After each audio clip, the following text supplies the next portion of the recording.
মনে হচ্ছে রাজা তার রানীদের নিয়ে দর্শক মাতাচ্ছে, আর রাজাকে অনেকদিন পর কাছে পেয়ে আনন্দের সীমা নেই ঢালিউড কুইনদেরও। গতকাল নিজের কোম্পানি হারলেনের একটি র্যাম্প শোতে এভাবেই ধরা দিয়েছিল ঢাকাইয়া সিনেমার কিং শাকিব খান। সাথে ছিল ছোট পর্দার জনপ্রিয় সব অভিনেত্রীরা, যারা ইতিমধ্যেই হারলেন কোম্পানির ব্র্যান্ড অ্যাম্বাসেডর হয়েছে।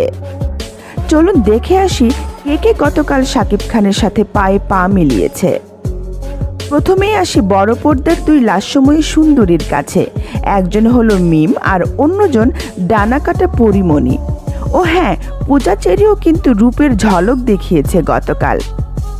তাছাড়াও ছোট পর্দা থেকে ছিল আরও দুই সুন্দরী, একজন তানজিন তিশা, অপরজন সাবিলা নূর। আর এখানে শাকিব খানের সাথে খুব গর্জিয়াসও লেগেছিল এই দুজনকে। আর শাকিব খানের কথা কি বলবো, সে তো বস।